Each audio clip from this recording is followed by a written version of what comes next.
complicated concept, but it really is the main reason that Texas has attracted so many immigrants. And the other reason was what the panel was talking about toward the end, which is that Texas is a state that welcomes immigrants. And you really just can't ignore this point that is maybe not completely economic, but it has to do more with culture and emotion. Immigrants figure it out. They pick up the fact that there's some states that want us and there's some states that don't want us. And the states that do want immigrants end up being the beneficiaries. So the next panel features economists and experts talking not just about Texas, but the whole country. So we're not all that parochial here in Texas. We actually care about the rest of the country.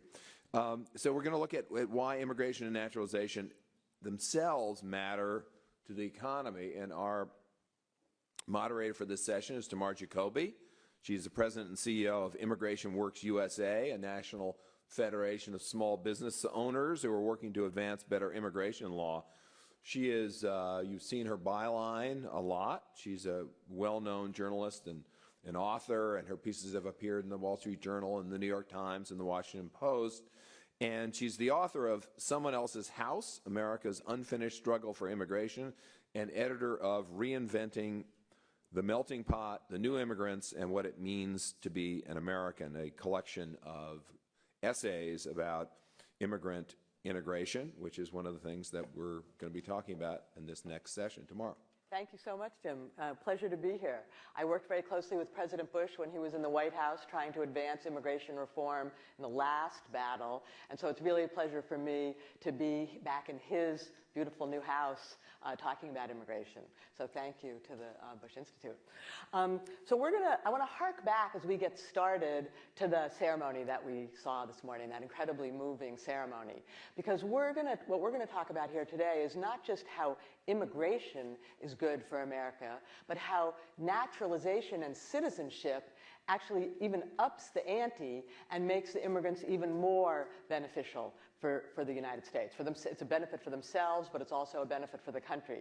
So those very people who we saw this morning, when they came in the door, they were a great asset for America, but as they went out the door, they're even more, and as they're sitting here, they're even going to be more of an asset, and we're going to delve deeper into that. What I want to do in my couple of minutes as a moderator is just frame it a little bit, what we're talking about, what we're not talking about, and kind of how citizenship fits into the process. So we're not talking about the debate in Washington. We're not talking about comprehensive immigration reform. We're not talking about, dare I use the term, illegal immigrants or unauthorized immigrants. What we're here today to talk about are legal immigrants who've come to the country and are on visas and decide to make the transition to be citizens. So, you know, hold on to the word, legal, legal, legal. What part of legal don't you understand and aren't we talking about? What I would like to do just before we get started is talk a little bit about how people do become citizens, right? Because when you go out and you are in focus groups and you talk to people about citizenship, what you hear again and again is, you know, why don't they just go down to the post office and pick up their papers? As if citizenship is just something that that happens like that. Well, citizenship is not just something that happens like that. You know, the process, to be very quick about it, is people come on a visa. Sometimes they come on a long-term visa, a permanent visa. Sometimes they come on a short-term visa, like a student visa, and eventually graduate to a permanent visa or green card. Then once you have a green card, you wait in the country for a while. You have to wait at least 5 years on your permanent visa before you can even apply to become a citizen. Many wait 5 years, many wait 10 years, some wait 15 years. Some people remain in the country and never become citizens and just stay here on these legal permanent visas. And a legal permanent visa allows you to live here and work and travel, but not vote, not serve on a jury, not serve in public office, and there's some other, you get different kinds of government benefits. So, you know, the question is, what we're going to talk about is why do people make that step and what happens when they make that step? But what you have to understand is that in the population, it breaks down about a third, a third, a third. You know, if you just watch TV, you would think all the immigrants in America were unauthorized. In fact, it's about a third, a third, a third. Actually, 37% of the immigrants in the country are citizens. 31% are people with permanent visas who could become citizens but just haven't done it yet. And 28% are unauthorized immigrants. So the picture you see on the news is incredibly misleading. But the question before us today is, what about this third that could become citizens and haven't yet? That's 8 million people. And it's actually, that's a lot of people, 8 million people, right? I was looking at the numbers. It's a long line. It's 4 times Dallas-Fort Worth, you know, all the people. 8 million people could become citizens tomorrow, but haven't chosen to do it. And so one question is why, and how can we encourage them? Because, as we're going to see, it would be an incredible economic boon for the country. So citizenship, you know, the other just last point I want to make before I turn it over to our really terrific panel is citizenship is part of a long process of integrating or assimilating, right? Integration or assimilation, people use the words interchangeably, that takes a whole lifetime for many immigrants, sometimes two generations. And it has many different kinds of phases. It's everything from coming here and getting a job and finding your first apartment, that's part of assimilating, to eventually learning English and perhaps marrying an American and rising up in your job and serving in the military. Assimilation means so many different things, some of them objective, like getting a job and rising up educationally, and some of them subjective, right? Like coming to believe that you belong here and that you love America and that it's we, not they. And citizenship is kind of the capstone of that process. Citizenship is what people do when they decide, I really belong here and I actually want to join the family formally. So we want to step back from that kind of emotional side of it and talk about what are the economics of this. Making that decision to join, what does that mean for you economically, and what does that mean for the country economically? And I have a terrific panel here. We have a terrific panel to lead us through this. And I'm going to introduce them as I ask them a first question. So let's start with you. Sorry, a little echoey when I look down. Richard Vedder, you're an economist by training. You're a professor emeritus at Ohio University and a fellow here at the Bush Institute. Let's talk about the big picture. Before we get to citizenship, can you help us understand how integration or assimilation yields economic benefits? So you know, what happens economically when people go through that long process and become integrated? What happens to their incomes? What happens to their education levels? What happens to home ownership, right? Wealth creation? What happens as people settle and put down roots here? Excellent question. And I'm thinking of something Jim Glassman said just a minute ago. He says, immigrants get it. But immigrants don't get it overnight. It takes time for immigrants to get it. And immigrants come into the United States, maybe they earn 60 or 70% of what a native-born American typically earns when they come in. 12, 15 years later, there's some argument about the length of assimilation. We won't get into that debate. Most of them have more or less caught up with the native-born Americans in terms of income levels and so forth. It takes a little longer to catch up in terms of wealth because that takes longer to accumulate. And usually, by the time their children come along, the second generation often outdistances native-born Americans in terms of earnings. By the way, this is true historically. We can talk about that later. So it's a process. But it is an assimilation process. But you know, assimilation is something even native-born Americans have. When a kid graduates from college or high school and goes to work, they may make X. 20 years later, they're making 2X. They're making twice as much. They learn on the job. They learn by doing. They accumulate human capital. Immigrants have the same problem, but they have a double problem because they come in. First of all, they have less language skills, and language skills are particularly critical. That is the single most important determinant of increasing income among immigrants. They learn on the job. They learn in the workplace. Best way to learn English is to speak it, and the best way to do it is to work and have to talk it. They learn work discipline. And some people come from countries where getting to work at 8 o'clock may mean 8:20 or 8:30. In the United States, it means 8 o'clock. So we learn work discipline. There's a whole host of things, lingo, colloquialisms that you don't learn in English classes, or the Germans don't in the German classes they take in Germany, I'm sure. And so it is an assimilation process, and it takes quite a number of years. A lot of it is learning labor market information, to learning about occupational choices.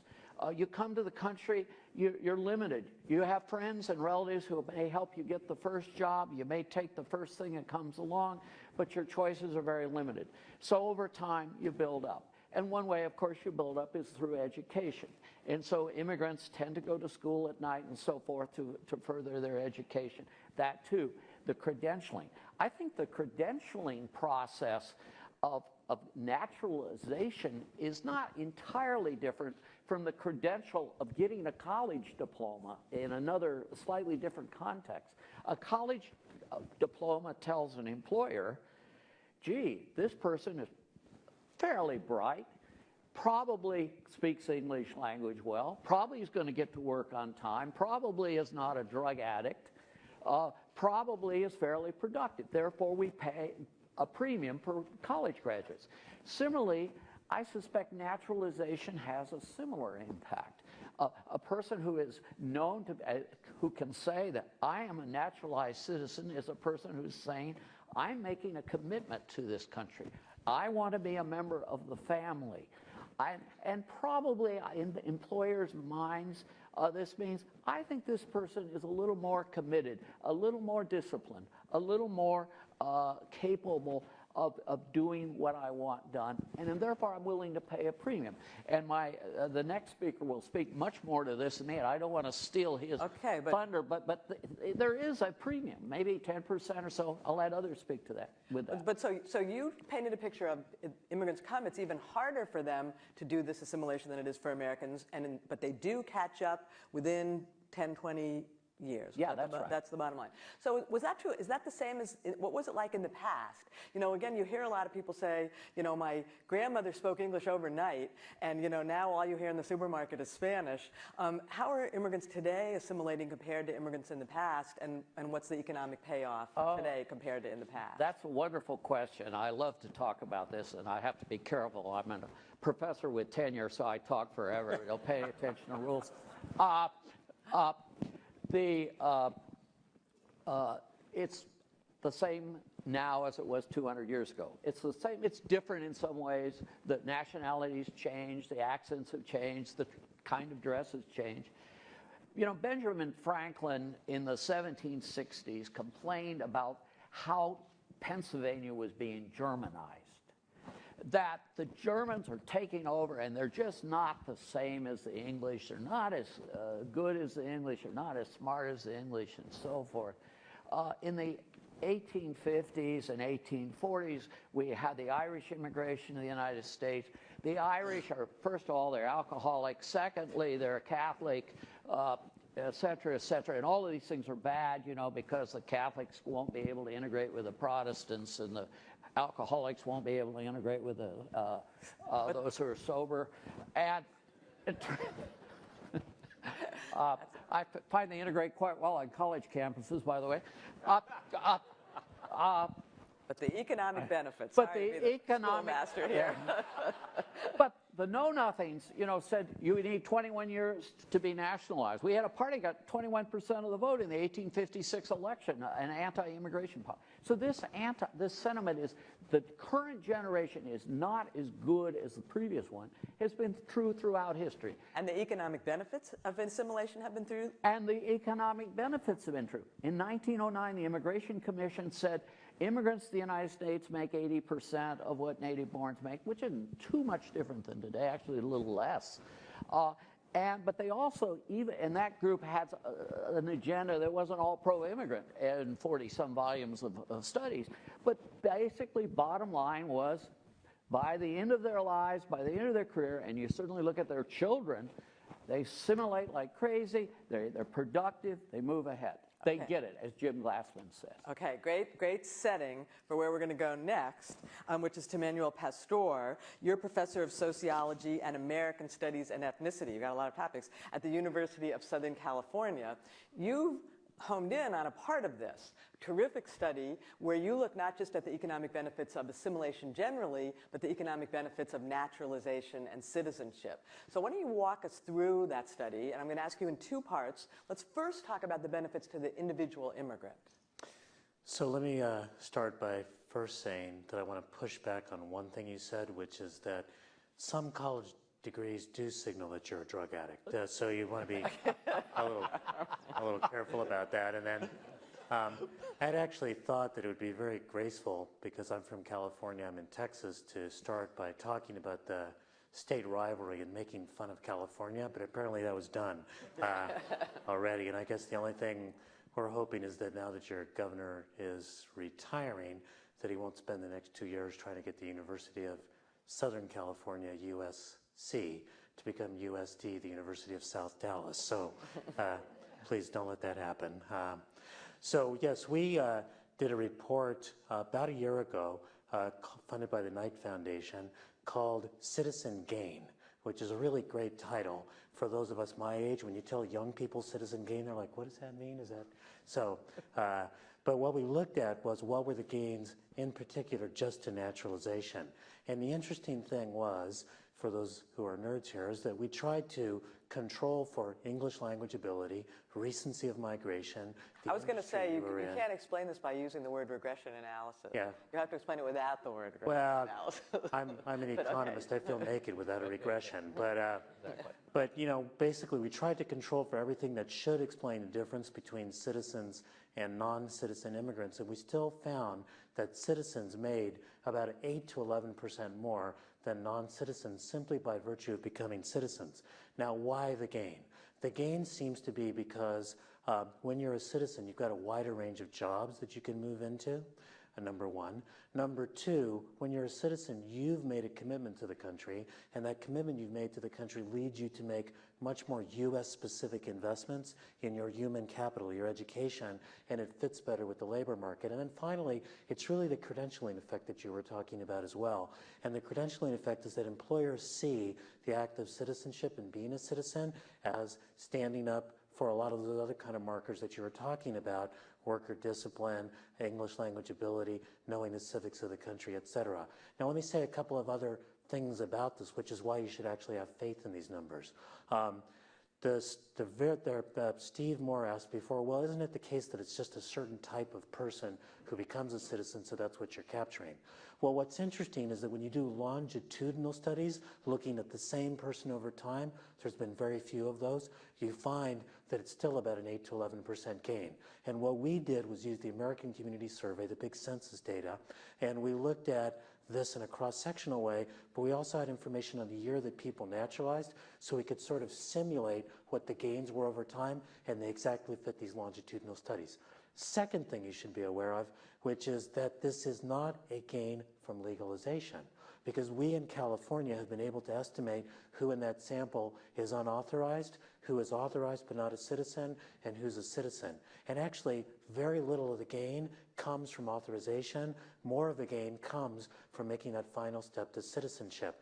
And that is absolutely crucial, actually, in this current debate, because the act of including a roadmap to citizenship is about making sure that we can actually capture the economic gains that come from this. And these gains, and because I know you're going to ask me a question, and like any professor, I'm filibustering. Okay, but it's going to end in a minute. Yeah, you'll end in a minute, is that these gains are not just for these individual workers. We have to realize well, that's where we're going. That's where we're going. So the next question. So we have 8 to 11% for the individual. Those people who were here this morning, they can go out and ask for an 8 to 11% raise. But take it now, just where you were going, take it for the bigger society. What's the gain for America? Not just for the immigrant getting the bigger gain. What's the gain for the rest of us? Well, it's a gain for the rest of us in a couple of ways, but one specific gain, even before we get to the big macroeconomic impacts, is we have to realize how many kids are the kids of immigrants, right? So, for example, in the state of California, half of our kids have an immigrant parent, right? So the gains that they make actually translate into that next generation being able to have a few more resources in the house, parents who, through the act, I mean, we can just focus in on the earnings gain, but somebody who's a citizen starts to feel more comfortable about going to the school, engaging with the teachers, really being involved in education, and thinking that they have a role to play in improving their schools, improving their communities, improving their neighborhoods. But the gains don't just stop for immigrants and their families. We estimated that it's about a $21 to $45 billion increase in their earnings and therefore their spending power over about 10 years if we could simply take the 8.5 million folks who are not naturalized and naturalize just half of them. Those are the gains that we would get. And here in the state of Texas, because I know you're very Texas focused, it's about a $1 to $2 billion gain a year if you could move the naturalization rates up. So this is a big macroeconomic gain and essentially money that we're leaving on the floor. So you take half of the 8.5 million that could naturalize and haven't, you get 21 to 45 billion over what amount of time? It's over 10 years with most of that coming. Because one of the things that you need to realize is, and by the way, if there's any people who just got naturalized this morning, don't go ask for an 8 to 11% gain tomorrow. You probably won't get it. What the data shows us is that gain does happen over time. It takes about 5 to 6 years to really get the initial boost and probably peaks at about 8 to 10 years. So what we know is that what we do now with this, if we simulate it over time, we'll begin to get these gains. But this is an incredibly important thing that is, we who've been working with immigrants need to be doing more to encourage naturalization. We need to be thinking, I know you're going to ask me about this later, what stands in the way of people naturalizing? We're coming back to that. We're coming back to that. Ali, we're coming to you. And I will now be quiet. You're the executive director of the National Immigration Forum, leading the forum's new Bethlehem project to help immigrants become citizens.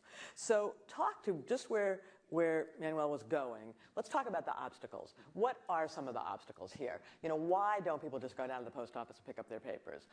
Why is this a hard process, and what's getting in the way of it? Sure. Well, first of all, I really want to thank the Institute for putting on the entire day event and for the invitation to this panel. The naturalization process and, frankly, immigration law is more complicated than any other set of laws within the federal government. And oftentimes people say it is more complicated than tax law, if you can even imagine that.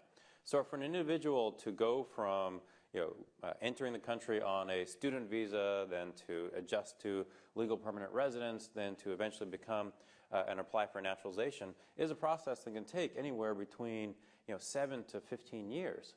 And that's a big range. And within that range comes a significant cost, significant criteria that the individual has to meet, whether it's English or civics or skills just to adjust their status. So it's not something that you can just go to the post office and pick up your paperwork. And the other thing is that just thinking more specifically about English, for example, there was a survey done in 2002 where nearly 90% of immigrants surveyed said that they want to learn English and that they believe that their economic success depended on their English proficiency. And I think the previous panelist, Apia, had mentioned that when you look at the data, half of that, the poverty gap between Hispanics and non-Hispanic whites is actually attributed to a lack of English proficiency. So that the obstacle here is one of access. So what about English? Let's focus in on this English piece. What do we know about the benefits of learning English? I mean, Pia, that's a great number, but what else do we know? Well, I would argue that a lot of the growth that Manuel found in his study, that 8 to 11% growth for an individual's wealth, can also be attributed to English proficiency. And the fact is you have additional skills to present to an employer. And this has been the interesting part about the work that we've been doing is that when you talk to employers, whether they are big employers, small employers, across the skill range, they're looking for individuals with English skills. And frankly, they're starving for ways to improve the English skills of their workforce. So whether it's bringing in a community college, the tuition reimbursement programs, there's an incredible amount of innovative models to facilitate the learning of English. So let's talk about what you actually do, what the Bethlehem Project does. How are you helping people learn English, and how are you helping people become citizens? Well, the story here is that in 1915, Bethlehem Steel was the first company in America to provide English classes to their immigrant workforce. Now, we all think 1915, those are the good old days. Yes, they were. But the fact is that one of the leading institutions or corporations in America said, okay, we have an immigrant workforce who needs to learn English. Let's help them do that. So we've been going to businesses across the country, and with support from the New Americans campaign, have been asking employers like Marriott, like the Intercontinental Hotel, like American Apparel, been working like partners with like the LA Chamber of Commerce, are you a modern-day Bethlehem Steel? Do you want to help your workforce not only learn English, but also become citizens? And we're finding in cities across America that their employers are saying yes, because they love the idea of being able to stand up and tell America that these are immigrant workers who are contributing to their bottom line, learning English, and becoming Americans. So this sort of, again, an innovative model of connecting the employer to their employee in a different way that serves both needs. Well, and it's not just that they want to sound like the good guy, right? It's also that having employees who speak English is much more profitable. Yep. If you speak English, let me keep going down the road, we'll come back. If you speak English, you move up on the job, and then the business retains you, and you're much more productive. It's not just... When we first started to think about this idea back in, I think, 2004 in Boston, the Boston Redevelopment Authority looked at the growth in the hospitality and healthcare industries in Massachusetts, in the greater Boston region. And they found actually that the growth in occupations was going to come in areas, in jobs that required a higher level of English skills. But you saw the workforce at that point have low-level English skills. So until that balance was reached, where you had a workforce that actually could had the English skills that are necessary for the future of the economy, the region was in a huge amount of trouble. So Eric, Eric Cohen, you're the executive director of the Immigrant Legal Resource Center, and you're leading the new national New Americans campaign that Ellie was just thanking for support, and support from some of the people in the audience, to streamline access to naturalization services per se. So I want to ask you what you do in a minute, but before we get to what you do, you've been working for more than a decade helping people become citizens. Help us get to the reality of this. Let's put a face on this a little bit. We've been talking numbers, we've been talking historical trends. Tell us about some of the people who you've encountered who want to become citizens and then have gone on the basis of their citizens to become successes. Can you tell us a couple of stories? Sure, and I also want to thank the Institute for inviting me and for having this. I tell people I'm a naturalization evangelist, and I'm like a kid in a candy store today because it's a whole day devoted to this topic. So this is wonderful. I'll have a very fond impression of the Institute and, of course, of Dallas because of this. But I do want to introduce you to two people, actually three, but one's a couple. And I want to introduce you to Abel Sandoval. And I think Abel is quite typical of someone naturalizing. Some of the people who naturalize today might be in similar circumstances to Abel.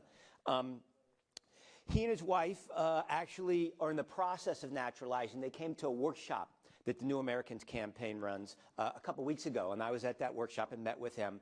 Just so you know, at that workshop, there were 200 people interested in applying for naturalization. We helped most of them. There were over 100 volunteers. It was really wonderful. Abel's wife is from Mexico. Abel is from Guatemala. His wife works as a file clerk at the medical center at University of California at San Francisco. And if you don't already know, that's one of the premier hospitals and medical schools in the world. They have 3 children. One is tiny, 3 years old. The other 2 are in college. One of their children is studying at the University of California at Santa Barbara and plans on being a lawyer. The other child is studying at Pepperdine University and is studying business and advertising. Abel fled Guatemala in 1988 when he was in his late teens near the end of the Civil War there. He came to the United States and became a house painter. He came unauthorized. And since 1998, he's owned his own house painting business. He has 8 employees and does both commercial and residential painting. He has his contractor's license, fully bonded and insured, and has workers' compensation for all his employees. He made sure to tell me that. Does everything by the book. Additionally, he and his wife are homeowners, and have been homeowners for almost 10 years, which in San Francisco, as you might expect, is a pretty big lift. It's quite expensive to buy a home in San Francisco. He told me why he wanted to become a citizen. He said, first of all, I want to vote. But second of all, I want to take the last step of becoming fully integrated and part of the United States. because I don't plan on moving back to Guatemala. I want to plant my stakes in the ground here. And when I told him why I was, after I helped him with his application, I told him, wow, you'd be a great person. I'm going to this thing at the Bush Institute. Can I interview you and talk about your story? He said, oh, yeah, sure. And he wanted me to tell people a little message. And he said, quote, "The United States is a great country where we have lots of opportunities and you're allowed to express your opinions. It's a free country, and I want to become a United States citizen and live here for the rest of my life for those reasons." So he's a really good example of someone. And I want to quickly, if I could. Okay. But he hasn't reaped the benefits of becoming He a has citizen not yet reaped the benefits, but he will. You have a within story 4 with months. somebody reaping the benefits? Yes. I'm going to do a couple. Cynthia Alvarez and Bernardo Marino, both from Mexico, and are married to each other. They came to the United States at young ages. Cynthia obtained her green card through the amnesty program back in the late 1980s, and Bernardo through family ties. They both naturalized in their 30s, which was about 10 years ago. Both went to college at University of California, San Diego, where they met, and both went to graduate school at Stanford University. They are homeowners in San Francisco, once again a big lift, and they own several investment properties in the San Diego area where they are leasing out their investment properties. They have newborn twins and are thus helping to support the diaper industry in a significant way right now. Bernardo's a lawyer, employer, and small business owner with offices in San Francisco and San Jose, California. Cynthia is a finance expert. She presently works as the Director of Property Management at Charities Housing in San Jose, California. Charities Housing develops, preserves, and manages affordable housing in Santa Clara, and she oversees a staff of over 50 and an annual budget of over $10 million. And since she arrived at Charities Housing, she's helped raise over $100 million for building, preserving low-income housing. So that, to me, was quite impressive. She oversees the management of 1,100 units in 7 cities for low-income and moderate housing for victims of domestic violence, et cetera. She's also on our board of directors and is on our audit committee and finance committee and really helps us stay on the up and up. We're an $8 million organization with 24 employees. They told me they both feel being U.S. citizens help them provide financial security.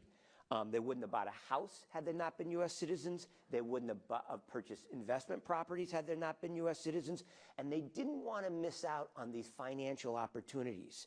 And they, once again, wanted to put their stakes in the ground permanently in the United States. Right, that's very important, that sense of if you're going to stay and you know you're going to stay, then you're going to invest in it a whole different way, both financially and in yourself. So I want to come back to what you do, but I want to broaden the conversation a little bit first, because we're talking about a very good story, right? But also, in some ways, a troubling story. Like, we're talking about the benefits and the uplift and how it benefits them and how it benefits us. But when you look at the numbers are a little sobering. 8.5 million people who could be doing this who aren't doing it right now. And, and the gain that you're talking about, and when you look overall, about half of the immigrants, non-Mexicans who could have done it, but only about a third of the Mexicans who could have naturalized. So let's talk a little bit more about what can be done to encourage this, right? Like, and I know both of your organizations are involved in it, but so why don't we start with you and come this way, and let's everyone talk a little bit about what this is a great story for the people who do it, but what about the people who are not doing it? How do we get to them, and how do we get them on the train, so to speak? Well, is it okay if I talk about what the New Americans campaign is doing? Yes. Okay, great, wonderful. Briefly, so we can go down the line. Okay, great. So there is a very exciting national campaign going on right now called the NAC, or the New Americans Campaign, where our goal is to help as many people naturalize as possible, respecting the fact that it is a legal process. We want to do it effectively as well as efficiently and quickly. And our guiding principles are to create an impact in diverse communities employing collaboration, innovation, and technology. And right now there are 18 different of these collaborations. So what does that mean exactly? What does that? Well, by collaboration, what we're doing, like here in Dallas, is a perfect example. And Catholic Charities here, Vanna Slaughter is in the audience. They're the site lead.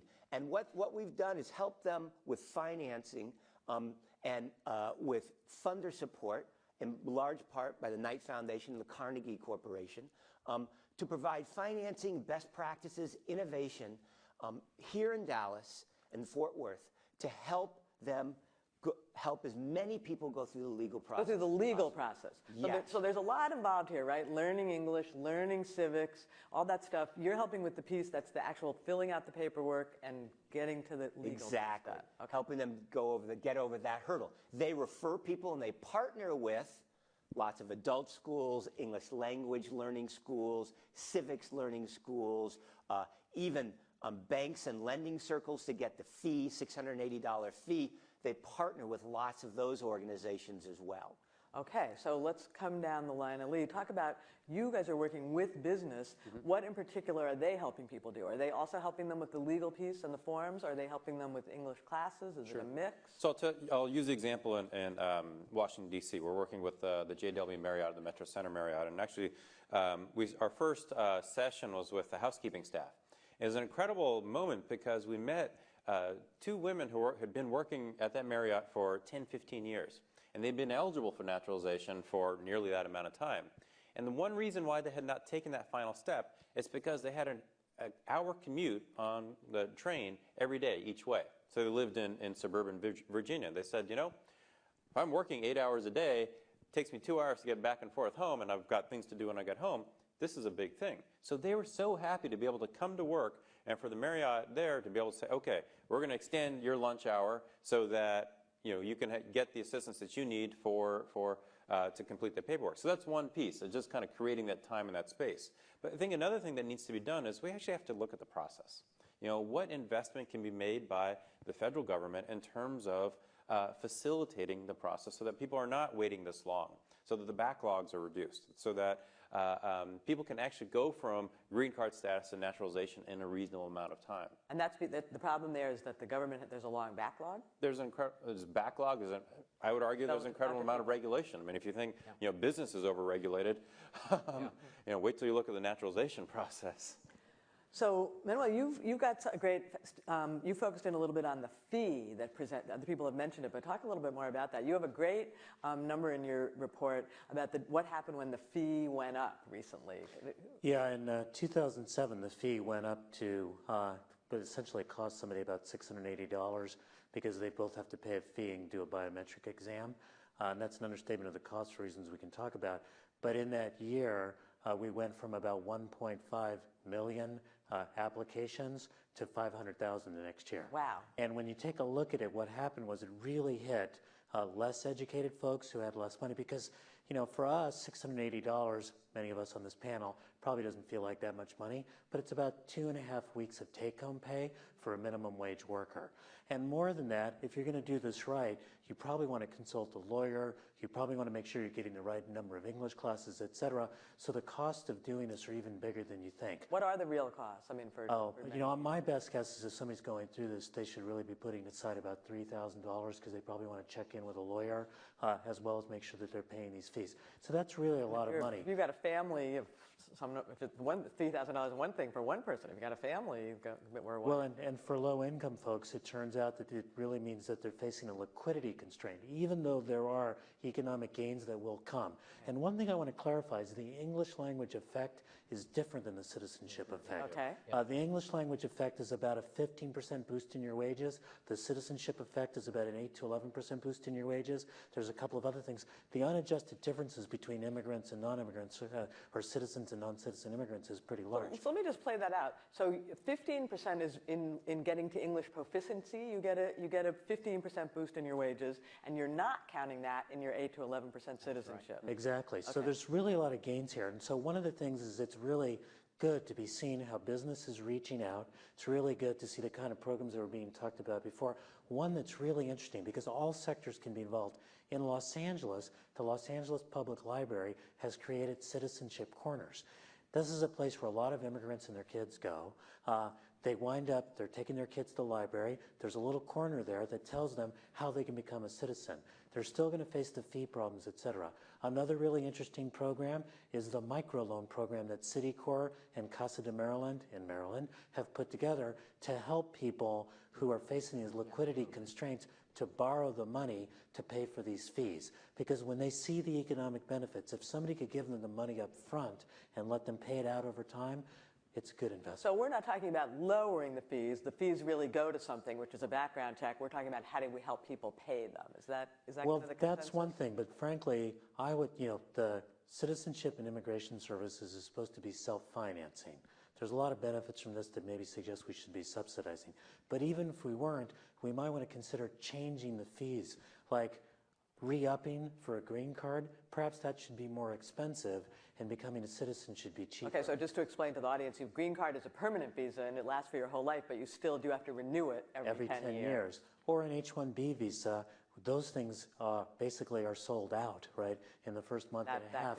You could raise the fees there, lower the fees for naturalization, and you could encourage something that we all say we think is important, becoming an important part of the American fabric. Okay, Richard, do you want to weigh in on this? Yeah, just listening to this conversation, if you weigh the costs and benefits of naturalization to the potential naturalized citizen, very often the benefits far outweigh the costs. So if you use the 8 to 11% and you think, well, from the time of naturalization, you have 20, 25 more years of work, you may be talking, what, $3,000, $4,000 a year extra income. Well, that's $100,000 discounted back to the present, 70, 80,000. We got to do our economic stuff here. Yeah, that's another banned word, discounted value. And the costs are 3,000, 5,000. Let's make them 10,000. Even if the costs are 10,000, the costs are still relatively small in relation to the benefits. So we should try to find ways to overcome those costs, to lower them. And I strongly agree with him that maybe we ought to auction off H-1B visas. Okay, well, let's not go there. That's a long conversation. No, but there are ways to finance. There are ways to finance the 680. 680 times a million is what? $680 million a year. It's trivia in the present. Okay, so budget. because of the gain that we're going to get, your great gain of $21 potentially billion over 10 years, it could be cheaper. Yeah. So let's go back to the businesses, because you've all talked about businesses, and I work closely with businesses. I understand how businesses see a real bottom line benefit in English. I'm not sure I get how businesses see a bottom line benefit in citizenship. We're talking about we've talked about the benefit for the individual, we've talked about the benefit for the economy, but if I'm running my flower stand or my chain restaurant or my whatever, what's the benefit to me of having the people who are working for me be citizens?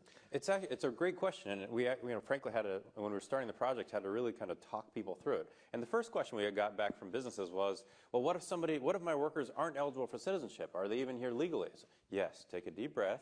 You're okay. Because the HR people started to kind of get a little anxious on us. So first question we had to answer was, okay, what's the citizenship process? Once we answered that question, people realized that, okay, through that process, people are learning additional skills, English, civics, et cetera. So that bottom line impact gets back to the tangible skills that are built over the course of naturalization.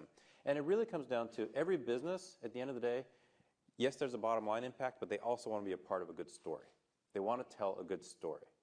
And they want to tell a good story to their workforce and to also their customer base. But there's not an economic. I like that good story, but I'm also looking for the bottom line here, right?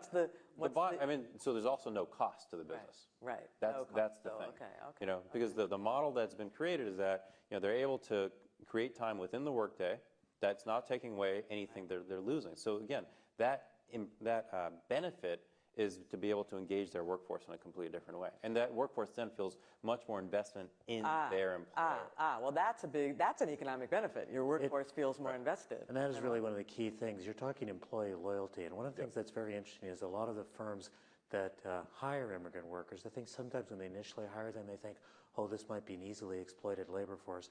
And then afterwards they go, my gosh, these are really hardworking folks that we want to be able to keep. So this is one way to be able to retain people, because the loyalty of seeing your company aid you to become part of the American society and the benefits that has for your kids, that is something that leads to long-term relationships. What we're finding in Miami with the hospitality industry is that hotels are almost competing with each other. Sure. They're saying, oh, well, I've got this, I brought the Bethlehem Project on, have you? And my workers are real happy. So it's kind of nice to see businesses actually saying, hey, sign me up, because I want to be able to engage my workforce in this way. Okay, so let's do another hard question, and in a minute we'll go to questions of the audience. So a lot of, the skeptics, you go out and again, you do these focus groups, you go on Talk TV or whatever, and people talk radio, and people say, they just they want to become citizens because they want the welfare benefits.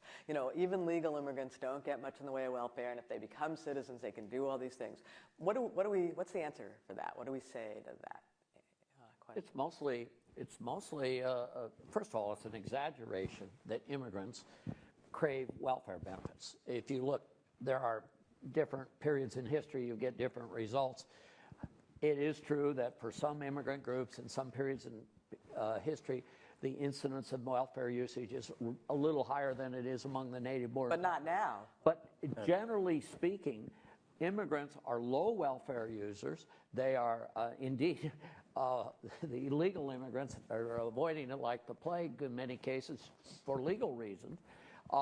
The ones that are here legally, though, have an extremely high rate of work participation. This is another thing that they work. They are hard workers. They prefer work to welfare, to go to Steve Moore's trade-off analogy. But when you become a citizen, you are eligible for other benefits. Well, I've never seen an immigrant who says that's why they're naturalizing, but again, there are the skeptics out there. So no, there are the skeptics, and one of the things that would feed into that skepticism is that when Clinton's welfare reform in the late 1990s passed, there were a lot of folks who shifted over to citizenship from the legal LPR, what's called lawful permanent resident status, in order to be able to access benefits that they were losing under that welfare reform.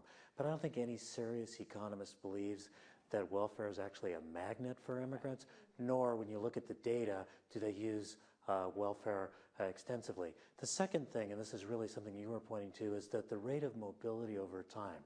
I mean, one of the things we found in California that's striking, immigrants who've been here for longer than 30 years have a higher rate of home ownership than the native born. People really want to sink their roots in, they really want to make investments, and they really want to be independent. And when you, even to the degree there is welfare use, if you stack it up next to your $21 to $45 billion, it's not going to be very much money. Eric, well, I was just going to say, add something to the business conversation we were having just a minute ago. I used to work with someone who owned a small manufacturing plant, actually made wedding dresses, and he employed about 50 people in LA in the garment industry. And he wanted everyone to get legal status and then to naturalize because he felt it was a higher retention opportunity for him. He had trained all these people and he wanted them to stay with him as employees. And he thought it was magnificent that they went through the process. Great. This is really terrific, very rich conversation. Let's open it up to the others in the room. We'd love to hear your questions. We'd love to hear, as with the last panel, we'd love to hear who you are. If you're here with an affiliation, we'd love to hear your affiliation. And please make it a question if you can. Yes, Damien. Sorry, your microphone has a long way to come. Please wait for a moment. I thought we weren't getting any more tough questions. Okay.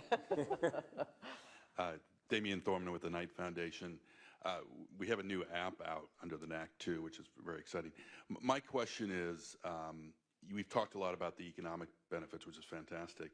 Can you talk a little about the benefits to civil society and the fabric of the country in terms of what immigrants offer? Yeah, so just to put that in a little bit of perspective, and we can, our job was to talk economics, and I was going to do a little bit of a disclaimer because I think it is really important. People are not widgets, and we don't want to think about immigrants as widgets, and it's painful to be just limiting it to this. I've been sort of chafing all hour, but you don't want to be the kind of person who only thinks about the bottom line, but you also don't want to be the kind of person who doesn't think about the bottom line when you're thinking about immigration. So let's have a word or two about the next panel will be all about the non-economic benefits. But let's say a word. I would say or two. just in terms of why people become citizens, because they want the full rights and opportunities and protections of citizenship.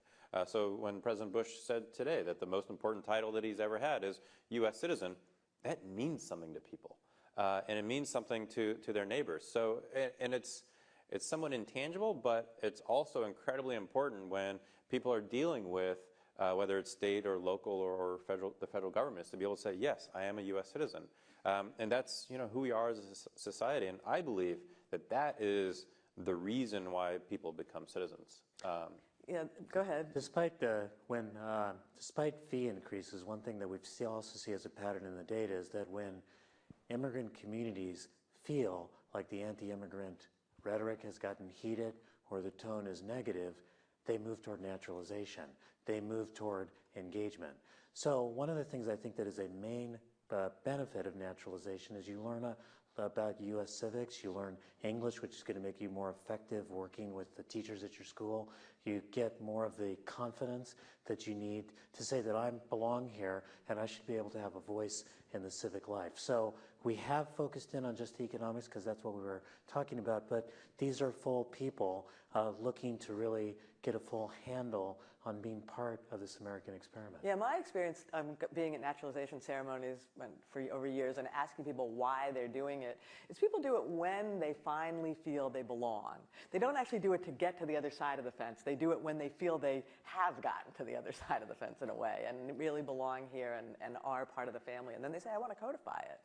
And that speaks to the fact that we should be creating opportunities for even those who are not yet citizens to be able to find voice in the public policy process, to encourage them to participate in all sorts of debates. Oh, that's another whole debate which we might differ on. But Eric, you were going to add to So I was going to add two things. One is I've seen that in action with people that I've helped to go through the naturalization process, where they become more engaged in their kids' education, where they become more engaged in the PTA, in their neighborhood watch programs, et cetera. Right. The other thing is just to follow up on Damien's preface to his questions about the app. The New Americans Campaign is doing a lot of work around integrating technology and innovation into the process. There's, as Damien said, a new app. There's also something called... What does that new app do? Well, the new app, it can help you figure out, if you plug in your zip code, where the closest location is. It can help you go through the naturalization process.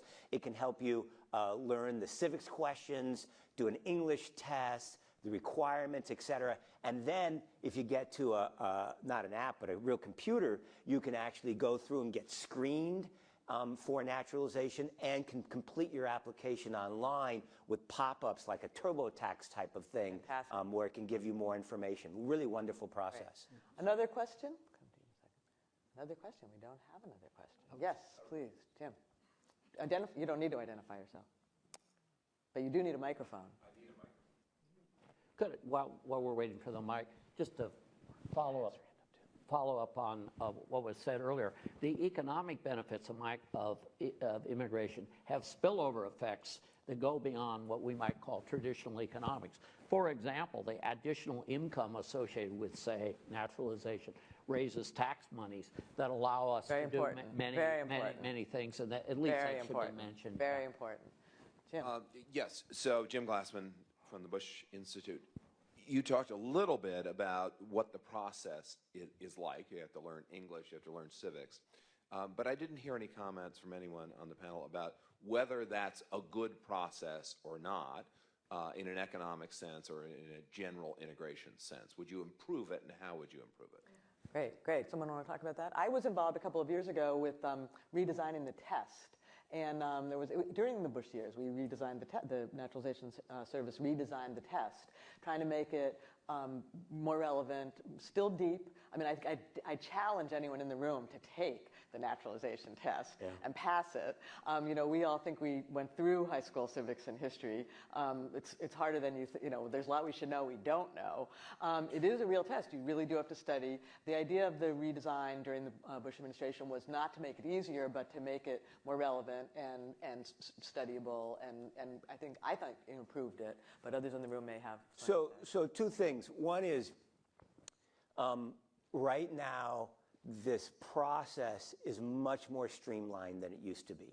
If we were in this conversation 15 years ago, and it started with President Clinton, but it really accelerated with President Bush in streamlining the process. Now you can go A to Z, from a green card holder, lawful permanent resident, to a citizenship, to having your citizenship in sometimes as little as 4 months or even 6 months.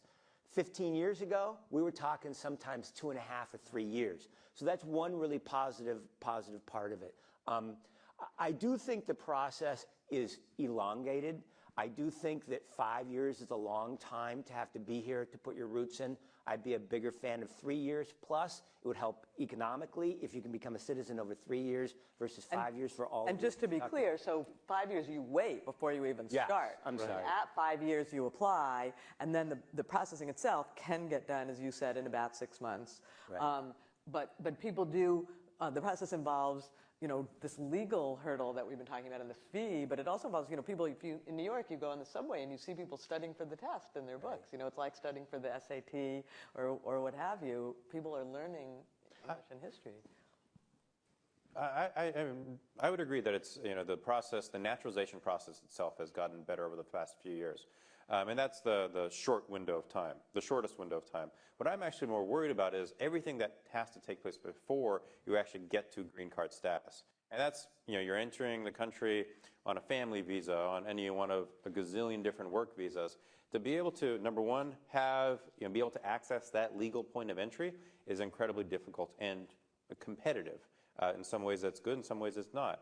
But then actually be able to adjust status from that work or family visa to be able to be eligible for legal permanent residence is a difficult process. And you have to figure out who's going to sponsor you, how are you going to be sponsored. And that, I believe, can be streamlined in a way that actually meets our interests as a country, because you shrink and streamline that window and you get to the shorter window, the final economic benefit to the country is much greater. So The requirement that we speak English to become a citizen is a great thing, and it means we should be flooding the zone with English as a second language classes that are also more oriented around the fact that immigrants are so highly involved in the workforce that they need much more community-based and evening classes. When you look at adult ed classes teaching people English, you're generally seeing 2 times the number of people wanting to get in the class. People really want to learn English. We should be trying to make that more available. It's a good investment in the economy, in citizenship, in civic engagement. Yeah, I mean, that was the great study, and I thought someone was going to cite it earlier. A couple of years ago, someone did a study of how long people are waiting. Yeah. And I'm going to forget exactly the numbers, but I think it was in cities with high immigrant concentrations, it's between 4 months and 2 years people wait for an English class. So, you have the people on TV saying why, or the people in the focus group saying why don't they learn English? But in fact, the ones who want to learn English can't find a class. Pia, I think you had a question. Can I say one quick thing? Also, the million-dollar question to us, the New Americans Campaign, and other people who are doing this work on the front lines is, why is it there are 8.5 million people who are eligible to apply, and between 750,000 and 850,000 are applying annually right now, with the exception of 2007 and a few other exceptions. And those other 7.5 million, how can we get them to that state? Yeah. And part of it is because it is too hard to apply. Or there's a fear of applying. It's too expensive. All those things are factors that are really working against our economy. Has We want these people to done research on exactly which factors are really the biggest deterrents? Has anyone studied that yet? Yeah, well, the number one is English language and the fear of English, because you don't have to be a college professor to pass the exam. But the fear of how much English you need to know, it's really a working English, and a lot of people can do it, and they don't think they can get there. That's number one. Number two is a $680 fee, okay? And then number three is some people just aren't ready to take that step yet. But it's really English, and as Manuel said, if we flooded the system with English classes, that would be a huge impediment that people could get over, and the other is a $680 fee. Pia, you had a question? People, by the way, also self-rate their own English abilities lower than other people rate them. So a lot of people, it is a question of fear of confidence. I know for the elderly in particular, elderly immigrants, this English requirement is a huge barrier. They don't feel like they can learn English at their age. I just wanted to make, I guess, 2 brief points. And get to a question. A question? Oh, right, I have to ask a question.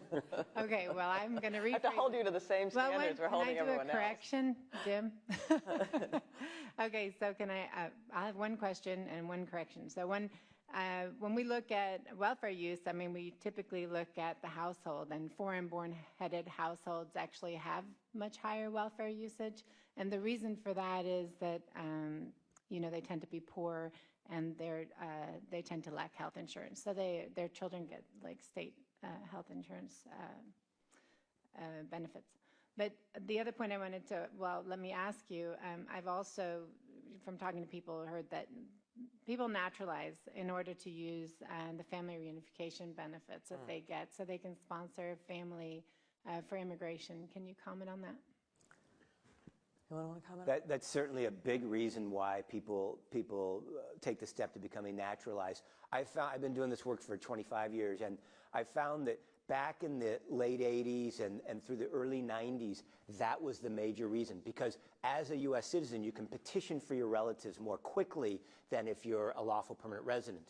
But since Proposition 187 in my home state of California and some of this anti-immigrant sentiment we've talked about, more and more people since the mid-90s have been accelerating naturalization to vote.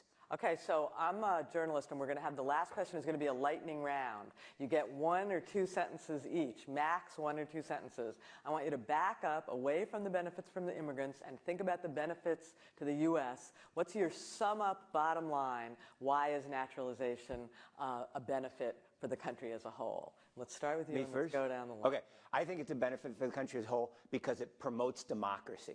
Promotes our way of democracy. It includes more people allowed to participate, and that's what we want. Okay.